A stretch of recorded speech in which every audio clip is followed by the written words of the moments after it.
We all love unicorns, those legendary creatures famous for their beauty. You're now thinking of a white horse with a spiraling horn on its forehead, and there's probably a rainbow somewhere nearby. But what are the origins of this image? And more importantly, can it be true? Well, yes and no. Let us start from the beginning. The name. It comes from Latin. Unicorn translates as one horn. Today, there is one land animal that fits the bill, the rhinoceros. The Greek name for a unicorn is monoceros, which again means one horn, so it all fits neatly. But wait, isn't a unicorn a kind of horse? We need to call in science to resolve the issue. Scientists have discovered a skull of an animal that could have been the real unicorn and roamed the earth some 30,000 years ago. The animal resembled a huge, hairy rhinoceros, nothing like the image of a unicorn we have today. It was 2 times heavier than a giraffe, and its diet consisted of grass, a lot of grass. But the skull the scientists found in Central Asia revealed another surprising fact: the animal's age. Previous research pointed to the fact that the species went extinct 350,000 years ago. This meant that our ancestors never shared the same living space with this oversized rhinoceros. But the skull was dated much later. This dates the animal right around the time when humans were already there. This is where the legend begins. Imagine you're a prehistoric human who had just seen a unicorn. What would you do? It's not like you can take out a smartphone and snap a picture of it. No, you would probably paint it on a cave wall. Such drawings have survived to the present day. In France, there's an image of an animal that seems to have a single horn. It's in the Hall of the Bulls. All the other animals there have 2 wavy horns, but the mysterious spotted animal has 2 lines on its head. Do these double lines represent a single horn? Is this the famous unicorn? Perhaps. The name of the drawing is the unicorn panel. But images of unicorns don't only exist in cave drawings. In the Indus Valley, scientists have found various seals featuring a mythical animal with a single horn. Ancient Greek writers believed that unicorns lived in India. Back then, this region of the world was exotic to them. Although ancient Greeks never saw a unicorn, they had a pretty detailed description of the animal. They even recorded that the meat from this creature had a bitter taste. But was it a horse or a rhinoceros? Neither. For Greeks, the unicorn was a kind of a donkey. Go figure. In Chinese mythology, there's a similar creature. Its name translates into English, means male-female. The animal's description resembles a unicorn. A single horn on its forehead, the tail of an ox, and the body of a deer. It feeds on vegetation, just like the ancient rhinoceros from Central Asia. When the first giraffe was presented to the Ming Emperor, they described it as a unicorn. The ruler concluded that the animal definitely wasn't the mythical unicorn, but the legend lived on in that part of the world. The modern Japanese word for giraffe comes from the Chinese word for the unicorn-like creature. Ancient Persians also knew about the existence of unicorns. There's a picture of a unicorn in their capital city, but the fun part is that it has 2 large wings. Seems odd, but the Persians also never saw a unicorn in person. For them, like for the Greeks, it was a being that lived outside the known world. That's the reason why we're so fascinated by unicorns today. We find accounts of such creatures in the writings of Aristotle and even Julius Caesar. These famous people claimed that animals resembling unicorns lived in the forests of Germany. The modern image of a unicorn originated in the Middle Ages and the Renaissance in Europe. People back then had quite the imagination. They showed unicorns in book decorations. According to ancient scribes, this animal was ferocious. Its main enemy was the elephant. The people in medieval times thought highly of an animal they had never seen. It was quick and dangerous, so it needed to be hunted down. But how on earth do you lure a unicorn? With the help of a fair maiden, of course. This sounds strange today, but keep in mind that the Dark Ages were a peculiar period in history. Back then, doctors used leeches as legit medical treatment. the perfect setting for the myth about the unicorn. The story gets wilder. A maiden would go inside a forest. A unicorn would spot her and jump inside her lap. After it fell asleep, hunters would appear. They would then capture the unicorn and take it to the king. But why were Europeans impressed by the unicorn? Because of its horn. They believed that it had magical power. A unicorn's horn could detect poison in food and drinks. When you ground it into a powder, the horn had the power to whiten teeth. These were just some of the magical traits given to a unicorn's horn. The folklore was so strong that Europeans even had a backup for the times they couldn't get their hands on a real horn. That must have happened quite often, and they used real narwhal horns as a replacement. These are whales with a large, tusk-like tooth coming from their mouth. In England, the unicorn was a symbol of something you could never see or catch. In the 16th and 17th centuries, it became associated with imagination. That's when the rainbow came into the picture. The Victorians were the first to connect the symbol of a rainbow to the unicorn. Its first appearance in fantasy literature was in the novel Through the Looking Glass for young readers. That was the sequel to Lewis Carroll's more famous work, Alice in Wonderland. The unicorn now stood for hope and purity. Still, there were no recorded sightings of the animal in real life. At least none that could be confirmed by science. In 1663, a German scientist claimed to have found a unicorn skeleton. The story seemed too good to be true, and it was. Someone made the skeleton from the bones of various animals and tried to pass it off as a unicorn. Today, the fake skeleton is displayed in the local Natural History Museum. The people weren't gonna give up and searched for unicorns everywhere they went. In the 20th century, a British explorer discovered a new species in Africa. It had a small bump in the corner of its head. The public nicknamed the mysterious animal the African unicorn. But this wasn't true. Now we know this is an okapi. It's most closely related to a giraffe, but it looks like a zebra in the back part of its body, and its head resembles a deer. It's an impressive animal, but it's not even close to the elusive unicorn. One of the latest alleged sightings happened in 1991. An Austrian biologist reported seeing a unicorn in a forest in Germany. The legend says that these animals live in enchanted forests, but there's just one tiny issue: the total lack of physical evidence. In fact, there are historians who claim that unicorns never existed.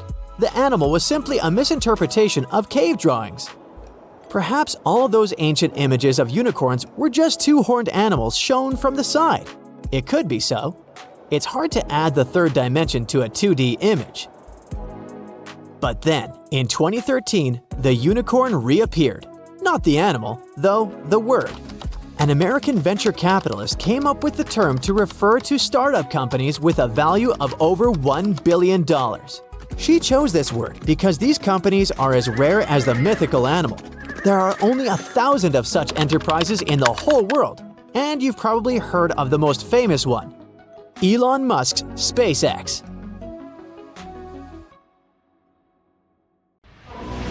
Ooh, from giant spiders to venomous snakes, we all get freaked out by Australian creatures. Yeah, me too. But newly discovered fossils show that things were way more dangerous 120 million years ago, when this land was completely ruled by massive razor-clawed megaraptors. Yeah, I'm glad I wasn't around then. These dinosaurs were about 26 feet long and walked on two legs, just like the famous T-Rex. They were fast, fierce hunters, with a superpower: their hug. Yep, their massive, muscular forearms had huge curved claws, perfect for grabbing and holding onto prey. Uh-oh. They would wrap their arms around their poor victims, just like a hug, and trap them with no chance of escape. And even though their teeth were quite small, they were still sharp enough to rip through flesh. The first time we heard about megaraptors was in the late 90s, when a paleontologist discovered their fossils in the region of Patagonia, Argentina. Since then, no one has ever found a complete skeleton, only fragments. But probably the most important one yet was uncovered in Australia at the beginning of this year. Researchers were exploring Victoria's stunning coastline when they stumbled upon megaraptor fossils. First, they spotted bones from its lower legs and a few vertebrae washed up on the beach. Even though they were working with just a couple of fragments, a deeper analysis confirmed that these belonged to a megaraptor. And not just any megaraptor, it was the oldest one ever discovered. This discovery gets even more exciting because it adds weight to the theory that these dinosaurs might have originated in Australia. But we already knew that they roamed the land down under since early 2023, when researchers found the top of a megaraptor skull in the country. So let's rewind a bit. We first found their remains in Argentina, right? Right. But then, years later, researchers found fossils of the same family of dinosaurs on the other side of the world, in Australia. If the ones in Oceania were older, how did these creatures end up in South America? Of course, they didn't fly there. They didn't cross continents by swimming either, although there is a theory that they could swim. Remember, we're talking about the dinosaur era, which happened millions of years ago. And back then, Australia and Argentina were actually pretty close. Basically, they were one. Both lands were part of the supercontinent known as Gondwana, and they were connected through Antarctica. Wait, but wasn't this path freezing? I mean, yeah, these dinos had to pass through Antarctica to get to their destination, but they weren't freezing their tails off. This all happened during the mid-Cretaceous period, when the weather was super warm. Back then, the poles were covered in plants, not ice. So let's just say they took full advantage of the good weather to make the crossing. Now, about 180 million years ago, Gondwana started to break apart. At some point, Australia drifted away from the supercontinent, cutting it off from other landmasses, including South America. That's why the same dinosaurs showed up in completely different parts of the world. Mystery solved. Now, let's get back to that recent discovery. The researchers didn't just find a few traces of megaraptors on the beach. In total, they uncovered 250 dinosaur bones at the site, but only 5 of them were really important. They belonged to 3 different species of dinosaurs that, as it turns out, all lived in Victoria at the same time. So yeah, we've already talked about those first 2 bones. They were from the megaraptor. Next, we have a shin bone from a Onenlagiine. That's my best shot at pronouncing it. It's a dino also known as the southern raptor. This is a type of dromaeosaur with a long snout. And the last 2 shin bones of different sizes came from a Carcharodontosaurus, whose name means shark-toothed lizard. This one is a particularly big deal for 2 reasons. Number 1, it's the first evidence that this species lived in Australia. And number 2, it was small, and that is pretty surprising since we've always thought of this species as being massive. Fossils found in Argentina, for example, show this dinosaur reached a length of about 36 feet. But the one in Australia was much smaller, measuring only around 6 to 10 feet long. And that's still plenty big. Basically, what we're saying is that the way predators were ranked in these 2 parts of the world was completely different. In South America, Carcharodontosaurs grew to massive T-Rex-sized giants, towering over megaraptors and dominating the landscape. But in Australia, it was the complete opposite. There, huge, powerful megaraptorids roamed the land alongside smaller Carcharodontosaurs. So the predator dynamic was different. And all of this just shows how unique the ecosystem in Victoria was back then. Although isolated dinosaur bones have been found in Western and South Australia, most of the fossils come from the eastern part of the country, like Queensland. And there, researchers dug up something really, really rare – a well-preserved dinosaur skull. The study shows that this bone belonged to the 4th discovered specimen of Titanosaur. This group includes those massive long-necked dinosaurs. They look like the Brachiosaurus, but some of them were even bigger, reaching 120 feet long. The skull, discovered in 2018, belongs to this guy, whose pronunciation is above my pay grade, and the research points out that it roamed the Earth around 98 million years ago. Thanks to this find, scientists were able to recreate for the very first time what its face might have looked like. Probably after checking out the illustration, they thought, hey, it looks a lot like its cousin.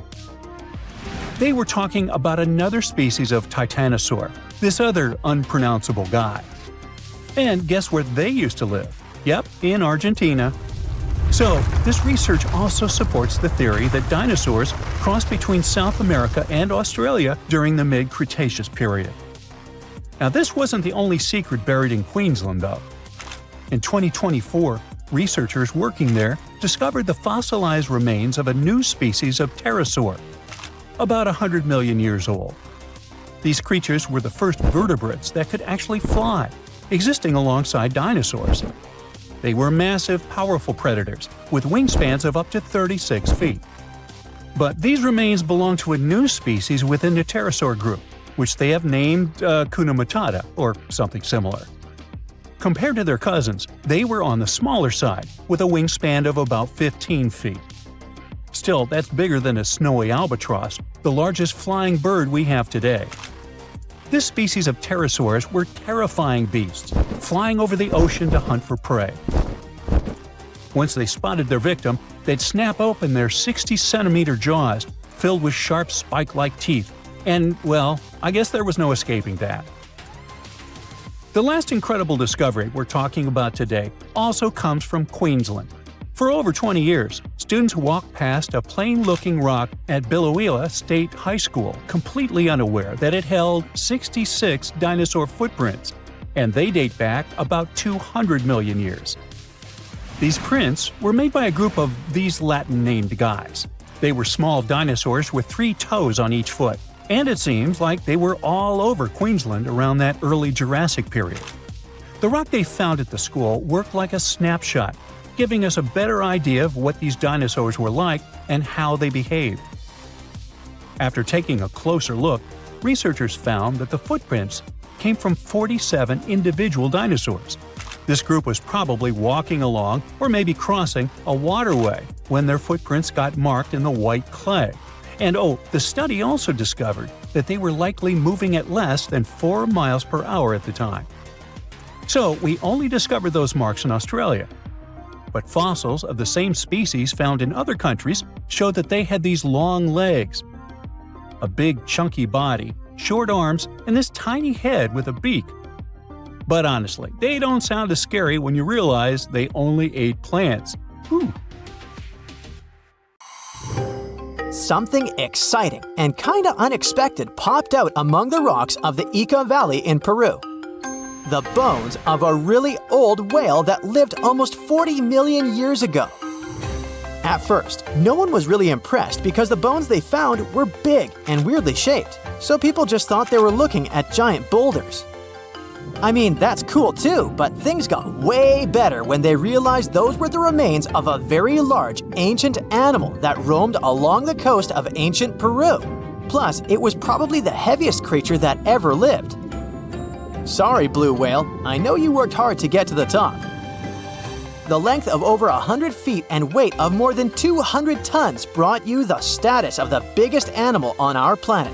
But it seems you've held the title long enough. Time to hand it over to our next candidate, and that one's really gigantic. This ocean beast was probably shorter than the blue whale, but heavier, with a weight that could be between 93 tons and 370 tons. If it's closer to the higher number, it'll make Prehistoric the biggest animal ever known to have lived on Earth. And it seems its weight was the result of having extremely thick, dense bones. You can see such bones today in manatees or some other early whales. Dense bones are a great tool for such marine mammals. This feature makes them heavy and allows them to stay submerged most of the time. But at the same time, if their body was too heavy, they would end up sinking all the time, and they would waste too much energy to move back up to the surface. So, to avoid sinking, marine mammals need to have enough lighter tissues, like muscles and fat, to help them float in the water without using too much energy. Now, scientists didn't have the whole skeleton, which makes it hard to tell how big the animal was. But they used the ratio of the heavy bones to the lighter tissues in other marine mammals to estimate the overall weight of this giant ancient whale. Experts found these fossils about 13 years ago and spent the next decade freeing the whale from the rock. Its anatomy and age showed this whale was a cousin of Basilosaurus, a whale that had a long snout full of sharp teeth, and a sleek body similar to that of an eel. Even if Paracetus wasn't bigger than the blue whale, it was still a giant that ruled the ocean depths. Unlike modern whales, there's a possibility that this ancient fellow was a predator that liked to go after bigger prey. And this also changes how we see the history of whales. Scientists used to think these magnificent creatures became really big about 5 million years ago when they started eating lots of small creatures. But here's the proof that giant whales existed even before that. But it's still unclear how this whale managed to find enough food to sustain its enormous body. Plus, it's still hard to tell what exactly this ancient creature had on its menu. It was pretty large and not such a fast swimmer, so it's possible it searched for food in shallow waters. Then it probably ate crustaceans, clams, or some other small animals hiding in the sand. One theory says it was a scavenger, which basically means it munched on remains of everything that would come its way. It's not so unusual to find marine animals in deserts. Many of these regions used to be covered with water anyway. The Sahara in Africa is a perfect example. About 50 to 100 million years ago, this was not a dry desert, but a shallow saltwater body called the Trans-Saharan Seaway. The land is not wet there anymore, of course, but people who lived in that area knew about it because they used to find old shells across the desert. The sea was about 164 feet deep. That sounds enough for a nice swim. Some would say this area looked like modern Puerto Rico, with lots of sun and shallow water. Mangrove forests were a common thing as well as seafloors covered with mollusks, like snails and clams. The marine sediment that was left behind after the sea had dried up is full of different fossils. And the animal that lived in that ancient underwater world didn't look friendly. Plus, they were much bigger than their relatives from modern times, so a regular-sized human would end up as a snack, not even a whole meal. Normally, when animals live on small islands, they can become much bigger than their relatives from the mainland. This is something we call island gigantism, and it happens because there are more resources or fewer predators on islands. Maybe the same thing happened in the Trans-Saharan Seaway. Even though it wasn't an actual island, the water moved in and out, which created little pockets of water. And specific conditions in these pockets might have helped animals grow bigger. So we're talking about giant sea snakes, catfish, and fish that no longer exist today. One had incredibly strong jaws, and the animal used them to eat hard things and even crush shells. Their teeth showed they were fierce predators other animals had every reason to be afraid of. They went through some changes when it came to diet, similar to some types of piranhas. And the competition to get to the top of the food chain wasn't a joke. Not when there were also such large predators as sharks, crocodiles, and ancient relatives of elephants. Sahara went through different phases. If you could use a time machine and take a peek at Earth's largest hot desert as it was about 6,000 years ago, you wouldn't have to struggle with sand and heat. You'd have a nice walk through a green and pretty lush place. In the past, people who lived in that area didn't leave drawings on cave walls that showed camels, sand dunes, and scorpions. All those things you'd see in today's Sahara. Instead, they drew crocodiles. That's additional evidence that the Sahara used to have a lot of water and plants enough to support these big yet scary animals. Around 3 billion years ago, Earth might have been mostly covered with water. Today, it's about 71% of its surface, but it seems that our planet used to be a giant ocean world with no continents at all, just some scattered islands. Scientists studied special rocks in Western Australia that formed in a place deep under the ocean called a hydrothermal vent system. To explain this better, it's important to mention two common oxygen types, O16 and O18. O18 is heavier because it has extra neutrons. O16 evaporates from water more easily, and as researchers studied an old ocean floor, they found a lot of O18. more than in today's oceans. This way, they realized ancient Earth had less dry land than Earth today. Australia is a good spot to conduct these studies because a long time ago, it also used to be a beautiful place with large animals and lush rainforests. But as time went by, the land became drier and Australia had more deserts formed, such as the Great Victoria Desert. Rainforest remained only on the edges of the continent. What happens with deserts across the globe is called desertification. That's when land that used to be good for growing things turns into a desert or something similar. Our planet changes over time, together with its climate. But desertification also happens because of human activities, like mining, farming, and building cities. And when land turns into a desert, it's a problem because it can't support people and animals anymore. Food doesn't grow there. There's not enough clean water, and animals lose their homes. To help with this problem, there's a plan many countries agreed to. They decided to work with farmers to take care of the land, fix damaged areas, and manage water better. All in all, to make our planet a better place for life. Humanity has been looking to the stars, searching for secrets that outer space is hiding. But deep underground, within the soil of our own planet, there are literal troves of fantastic things just waiting to be discovered. How can you talk about excavations and not mention Egypt? In 2019, archaeologists uncovered a tomb of a high official in South Saqqara who lived about 4,400 years ago. His name was Kui, and the hieroglyphs on the walls of the tomb recited his many titles, one of which was the sole friend of the pharaoh of the time. The discovery could have been pretty usual for Egypt, if not for the tomb's interior. The walls, the ceiling, and even parts of the floor were covered in hieroglyphs, pictures, and intricate patterns. But what surprised the scientists the most was how well preserved the colors of those images were. Despite the cracks and chips on the walls and the ceiling, they were still bright and vivid, almost as if they had been painted recently. In Israel, a whole city was discovered by archaeologists in 2019. It dated back 5,000 years to the early Bronze Age and was home to about 6,000 people. Millions of tools, fragments of pottery items, and stone vessels were found at the site. Scientists say the city was so huge, it could be called the New York of the period. The megalopolis was carefully planned, with dozens of streets, alleyways, and public and residential areas. Archaeologists state that the citizens used to live and trade not only with different regions, but also with various cultures and kingdoms.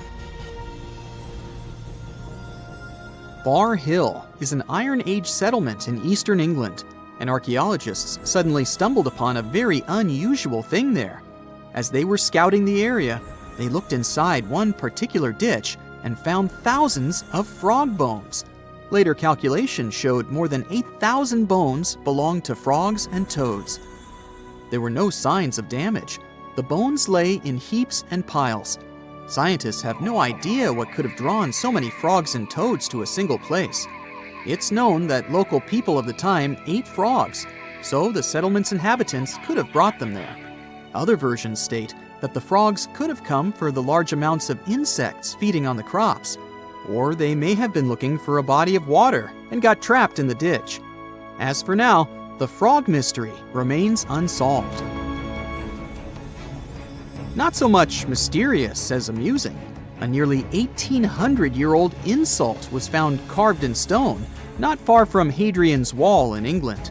An ancient Roman fort just south of the wall had a lot of writing tablets, but this particular one was especially curious because of its contents. The stone mentioned some Secundinus and said a pretty nasty thing about him. In fact, this is the first stone graffiti ever found that indicates Romans did have quarrels amongst themselves.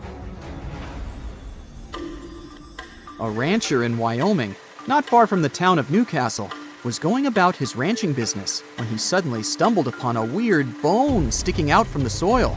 As he carefully dug it out, he realized the bone belonged to a huge creature. It was larger than a bear.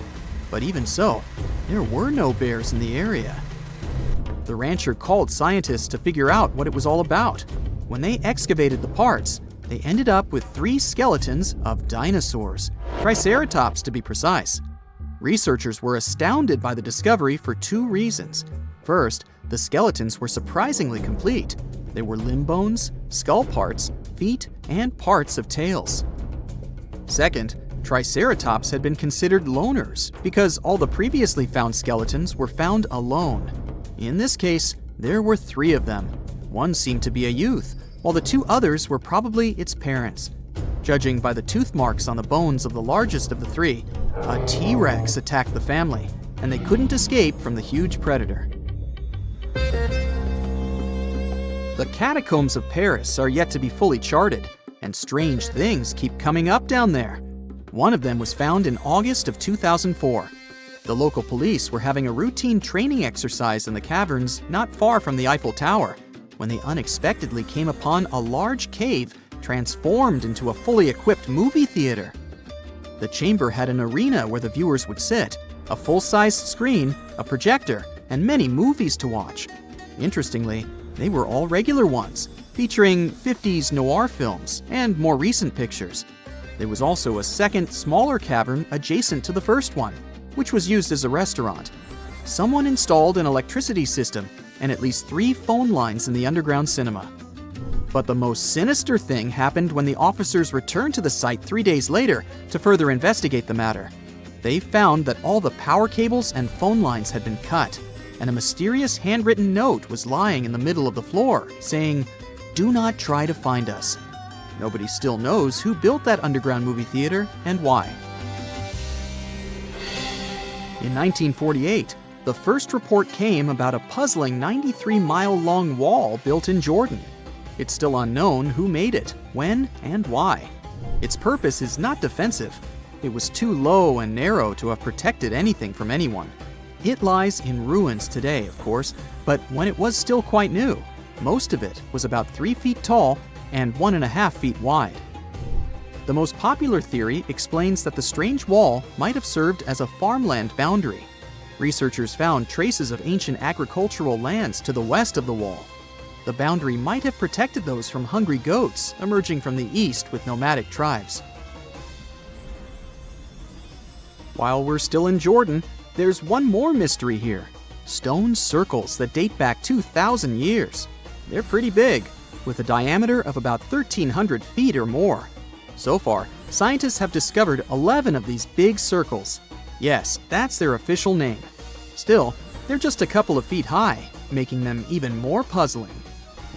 Originally, researchers believed they were huge corrals for animals, but there are no openings between the stones the circles are made from to let people or cattle in or out. Currently, no one knows who built these ancient structures or why. Archaeologists in Glasgow excavated a 5,000-year-old stone slab in 2016 and then buried it again. The slab is called the Cockno stone and has been known to the locals since the 19th century. The stone is large and flat, measuring 43 by 26 feet, and has swirling decorations that had been found at many other prehistoric sites across the globe. The stone was first fully excavated in 1887, but within the following decades, it was covered in graffiti by unknown people. So, to avoid further damage, a group of archaeologists buried it in the ground again in 1965. And then, in 2016, another group of researchers unearthed the Cockno stone again to record the artwork using modern photography and surveying techniques. You've heard all about Stonehenge, but what about the Superhenge? In 2015, archaeologists couldn't believe their eyes when they discovered a whole number of stone monoliths just a couple of miles away from Stonehenge. They had once stood upright, but about 4,500 years ago, the wind and erosion of the ground must have pushed them over, which is why nobody had discovered them earlier. Their purpose remains unknown, but scientists have a few theories. It could have been a giant Neolithic monument, or it could have formed a C-shaped arena leading down to the Avon River nearby. The springs and a valley completed the picture, so the Superhenge might have served as some sort of a decoration or even as part of a larger structure combined with the Stonehenge not far away. Now, you can't find living dinosaurs nowadays, which is a good thing, mostly, but you can still meet some creatures that might have gone to lunch with them. The frilled shark, for example, is a living fossil that comes from a family of sharks that have been around for about 80 million years. One of the coolest things about it is its long, eel-like body that can grow as long as 6 feet. It has 6 pairs of gills on its throat, which help the frilled shark breathe in the deep, cold ocean where there isn't much oxygen. The shark can move very quickly, like a snake, to catch its prey when it least expects it. Little frilled sharks take an exceptionally long time to grow, up to 3.5 years, which is one of the longest times for any animal with a backbone. The Chinese giant salamander is another living fossil that can tell you what was going on Earth around 170 million years ago. Now, when I say tell, I really mean it, as it can make sounds like hisses, whistles, and barks, and even a noise that sounds like a crying kid. The biggest Chinese salamander found so far weighed 130 pounds, as heavy as 2 Dalmatians, and was almost 6 feet long. Giant salamanders like to be alone. Hey, I want to be alone, and will chase away other salamanders from their space, except when it's time to start a family. During the day, they hide and sleep under rocks. They can make a special substance from their skin that keeps predators away. Now, gharials are reptiles that have been around for about 38 million years. They live in India and Nepal in slow-moving, muddy rivers. Sadly, there are very few gharials left in the wild, less than 100. These creatures can't control their body temperature, so they need to sunbathe to get warm or cool down in the water if they get too hot. Their eyes are close together and face forward, which helps them see in 3 dimensions and judge distances more accurately. Gharials also have a transparent third eyelid that protects their eyes when they're underwater. They have over 100 sharp teeth, but they can't chew their food. Instead, they use their strong jaws to grab prey and then, swallow it whole. The alligator gar is a fish that has a family history of more than 100 million years. It still has some cool features from ancient times, like being able to breathe both air and water. It also has a special spiral-shaped intestine, like a shark.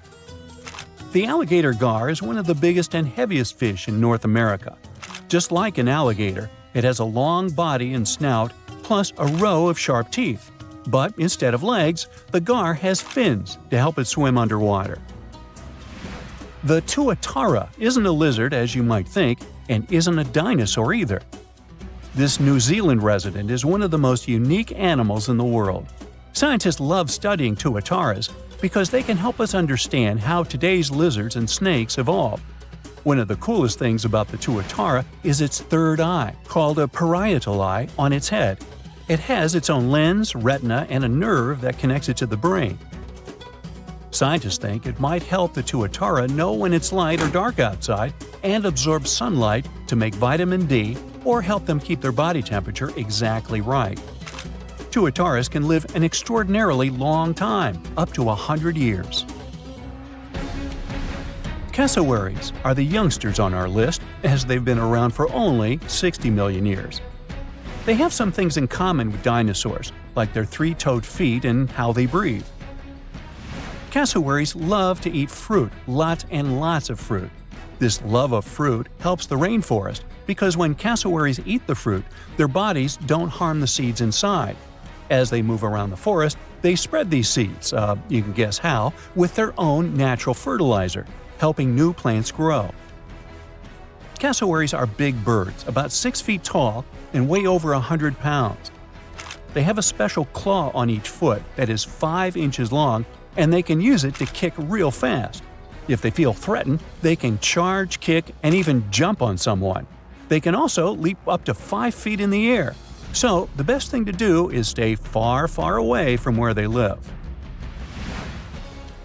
The order Notostraca is a group of crustaceans that you may know as tadpole shrimp or shield shrimps. These animals have been around for about 360 million years. They have a wide, flat shell that covers their head, and they have a pair of eyes on top. These creatures can be found all over the world in different kinds of water, like freshwater, brackish water, and even salty pools. They can also look different depending on where they live. Notostraccans aren't picky eaters and can snack on pretty much anything, from plants to small animals and other shrimps. Some of them are considered pests in places like California rice paddies because they stir up the mud, which blocks sunlight from reaching the young rice plants. Sturgeons are some of the largest fish species on the planet. They live only in the cool waters of the northern hemisphere and never travel below the equator. Even though they are huge, sturgeons don't have teeth. They eat by sucking food off the bottom of rivers, gulfs, lakes, and oceans. Scientists believe that sturgeons came from a group of fish that first appeared around 419 million years ago, long before dinosaurs even existed. Their ancestors survived a big extinction event that wiped out 90% of all species and went on to become the largest fish in many rivers in North America and Eurasia. Sturgeons can live up to 100 years old or even older. Female sturgeons can lay up to 3 million eggs at a time, but not all of the eggs eventually turn into real fish. Our next hero, the Pacific lamprey, has successfully lived through at least 4 mass extinctions. Its ancient ancestors evolved over 450 million years ago. These creatures have cartilage instead of bones and a third eye, which is a special light-sensing organ on top of their heads. Instead of a regular jaw, they have a mouth surrounded by teeth. They latch onto prey and sup up body fluids like real underwater vampires. And although he wasn't living underwater, the story goes that King Henry I of England might have lost his life because of a lamprey. The English monarch loved this fish so much that he defied doctors' orders to stop eating its flesh. He got sick every time he'd have it, but the lack of bones and the unusual taste made the royal fall in love with it. As a result, he got some scary symptoms from eating lamprey and eventually passed away. Can you say clueless? The elephant fish, also called the Australian ghost shark, has been on Earth for around 400 million years. Even though they're related to sharks, they aren't actually sharks. Instead of bones, their bodies are made entirely of cartilage. These fish have a special shiny tissue in their eyes that can make their eyes look like they change color from yellow to green. Elephant fish can be pretty tough and will fight back if they feel threatened. They like to be alone and usually don't hang out with other fish. Horseshoe crabs also deserve the title of survival champs, as they've been around even before dinosaurs, since 450 million years ago. 4 species are still roaming the ocean from Maine all the way to Mexico. Horseshoe crabs are more like spiders than ticks than they are like real crabs. They have 9 eyes, plus extra light sensors near their tails so they can see really well. They breathe underwater using flap-like gills near their belly, and sometimes they use these gills to swim upside down. Every spring, when the tide is high, these creatures come up to the beach at night to mate and lay their eggs, and you can see hundreds of thousands of them. There's a monster hiding in the remote forests, swamps, and rivers of the Congo Basin in Central Africa.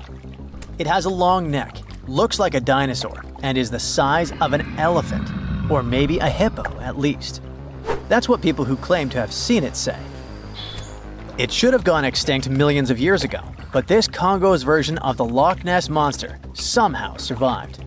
This creature is the Mokele Mbembe, which means one who stops the flow of rivers, and more folks are saying they've seen it lately.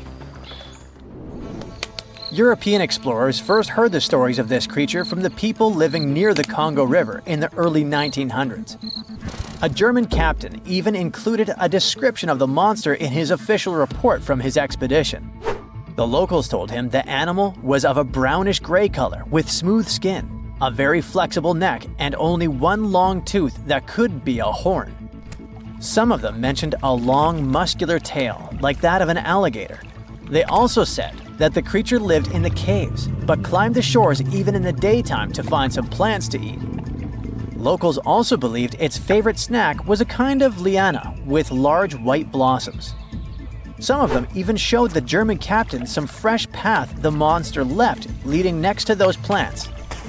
And oh, they warned him that Mokele Mbembe definitely didn't like humans and took down any canoe that would sail nearby. Dinosaurs were a real hit in pop culture in the 1910s, and several newspapers in Europe and North America wrote about the dino-like monster from Africa back then. In the later years, several expeditions traveled to the Congo Basin to search for Mokele Mbembe or interview claimed witnesses.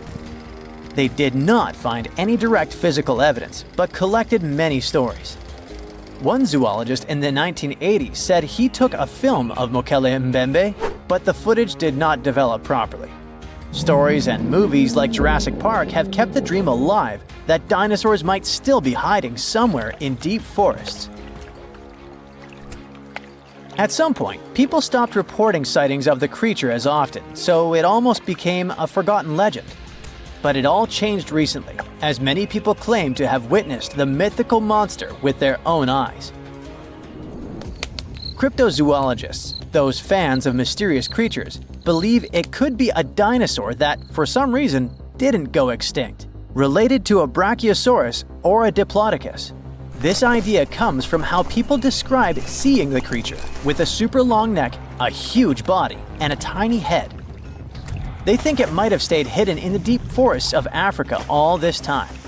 But scientists say that if it really were the last living dinosaur, we would have found some real proof by now, like a photo or bones or something showing it walking around the Congo Basin. Some expeditions that are trying to find proof the monster is real have even used sonar technology to scan the murky waters of Central African rivers and lakes in search of any large, unidentified creatures. Some people even narrowed down the monster's location to a specific remote lake, surrounded by untouched jungle in the swamps. So far, the search for evidence hasn't been successful. The explanation behind all the sightings of the Mokele Mbembe could be the changing ecosystem. More and more human settlements are moving into the huge Congo Basin rainforest. People aren't used to seeing large animals that live in the forest, so they believe they have witnessed the mysterious creature from their folklore. The human brain often fills in the gaps in something we don't know and uses imagination to explain it, especially if there's a ready-made version that everyone's heard of. But still, we can't completely rule out the possibility that there are some new, unknown species of animals hiding in the Congo forests. Maybe just not a missing dinosaur. Another legend, this time Mongolian, says there's a giant worm living deep in the Gobi Desert. Yep, similar to the monster you've seen in Dune. The creature, which is supposedly up to 6 feet long, can spit acid that could melt anything and shoot electricity. They say it spends most of its days hiding underneath the sandy dunes, but likes to come out during the wetter months of June and July. The people in the West first found out about the megaworm of the Gobi Desert thanks to an American paleontologist, Roy Chapman Andrews. This brave man was probably the inspiration for Indiana Jones. In 1926, he wrote about the creature in his book. At the meeting with Mongolian leaders, Andrews heard detailed descriptions of the creature, even though none of them had ever seen it themselves. One of them said it looked like a sausage that was about 2 feet long, with no head or legs. According to him, the worm was so poisonous that just touching it could instantly take your life, and it lived in the loneliest parts of the Gobi Desert. Andrews didn't think the creature was real, but he shared these stories again in another book. And then, stories of the monster spread around the world. In some of them, it's only 1 foot long. In others, it's as large as a human. Some say it looks like a snake, and some describe it as a caterpillar. Some people claim it has wings and can fly, and others think it could be a supernatural evil being without a body. The color of the creature also remains a subject of debate. It could be white-gray, brown, or even bright red. The stories of witnesses are probably so different because the creature doesn't even exist. In 1983, one scientist who was visiting the region heard that an old man had managed to finally catch the mysterious worm. He also found out there was a nest nearby and decided to risk it all and see it. But instead of a scary monster, there was a tartar sand boa inside. Luckily for the scientist, this snake is non-venomous, but it does have gray-brown scales and could match the description of the giant worm. When he showed it to the locals, supposedly all of them said it was the monster they had seen. Big expeditions from America, Britain, and New Zealand came to the Gobi Desert to try and find the creature. Many other adventurers came from all around the world on their own, but found no evidence the monster was real. But many Mongolians are sure the death worm is no fantasy. If you don't believe there's a monster in the Gobi Desert, how about one in Lake Worth in Texas? According to local folklore, there's a part human, part goat creature with scales and long clawed fingers hiding there. It all started back in July 1969, when locals claimed to have spotted this mysterious creature roaming around. The newspapers loved the story and started reporting about new sightings. One article said that the monster jumped out of a tree and landed on some guy's car. Another report claimed that the Lake Worth monster decided to throw an automobile tire at a group of people. Someone even managed to take a photo of the creature, and the newspapers published it. Locals started flocking to the lake at night, hoping to catch a glimpse of the creature, but no one could find any evidence it was real after all. The author of the monster's photograph later said it was most likely someone's prank, because the creature really wanted to be seen. Then, a reporter from the local newspaper received an anonymous letter saying that it was 3 high school students who decided to dress up and scare people. Even despite this, some cryptozoologists think it could have been an undiscovered primate species that walks on 2 legs. We don't know if the Worth monster is real, but it does one good thing and brings together the local community. Every year since 2009, they throw the Lake Worth Monster Bash.